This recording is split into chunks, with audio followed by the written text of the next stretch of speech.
ဒီနေ့က electric ပစ္စည်းတွေအားလုံးမှာဘက်ထရီလည်းပါလာကြပြီဆိုတော့ဘက်ထရီနဲ့ပတ်သက်ပြီးတော့ပြဿနာတက်ရင်တော်တော်လေးတိုင်ပတ်ရပါတယ်ဖုန်း laptop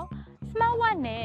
အသိမတ်ကာတွေလိုမျိုးလျှက်စစ်ပစ္စည်းတွေရဲ့ဘက်ထရီကိုတက်တန်းကြဆုံးထိန်းသိမ်းထားကြလားဒါဆိုလို့ရှိရင်တော့ဘက်ထရီအမျိုးအစားတွေနဲ့ဘယ်လိုမျိုးသုံးဆွဲရမလဲဆိုတာကိုပြောပြပေးသွားပါမယ်အခုကလျှက်စစ်ပစ္စည်းတွေအားလုံးမှာအဓိကသုံးတဲ့ဘက်ထရီအမျိုးအစား2မျိုးရှိပါတယ်အဲ့ဒါကတော့လီအိုင်ယွန်းနဲ့လီပိုလီမာပါဖုန်း laptop smart watch အများစုကိုတော့လီအိုင်ယွန်းဒါမှမဟုတ်လီပိုလီမာကိုအသုံးပြုကြပါတယ်အပြန်သွင်းလို့ရတဲ့ rechargeable fan လိုမျိုးကိုတော့လီအိုင်ယွန်းဒါမှမဟုတ် YX650 လို့လီအိုင်ယွန်း10ဒါမှမဟုတ်လီပိုလီမာကိုအများစုအသုံးပြုကြပါတယ်ဒီဘက်ထရီ2မျိုးလုံးကိုတော့ lithium based battery လို့ခေါ်ပြီးတော့ထိန်းသိမ်းပုံနည်းကတော့အတူတူပါပဲ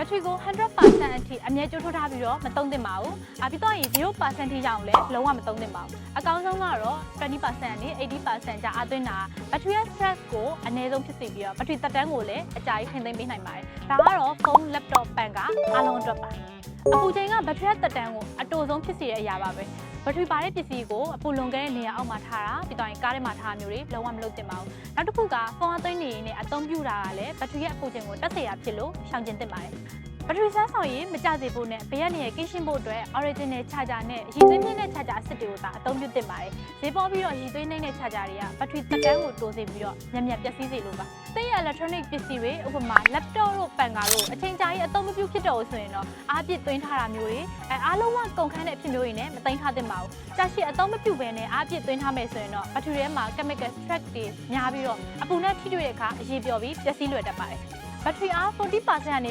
60% ကြာထားပြီး AB6 တဲ့နေရာမှာသိမ်းစီတာဘက်ထရီသက်တမ်းကိုထိန်းသိမ်းတဲ့နေရာမှာအကောင်းဆုံးဖြစ်ပါတယ်။ကဲဒီလေးချက်ကိုတည်ထားပြီးတော့စနစ်တကျလိုက်နာမယ်ဆိုရင်တော့ဘက်ထရီပါဝင်တဲ့ပစ္စည်းတွေအားလုံးဘက်ထရီပြဿနာတွေကင်းဝေးပြီးတော့သက်တမ်းကြာရှည်စွာသုံးပြုနိုင်မှာဖြစ်ပါတယ်။ဘက်ထရီကိုဒီဆိုင်ဖို့လုံးဝမမေ့ပါနဲ့။ဆုံးဖြတ်ကြည့်ရှုပေးခဲ့ကြတဲ့အတွက်ကျေးဇူးတင်ပါတယ်။အားလုံးပဲတာ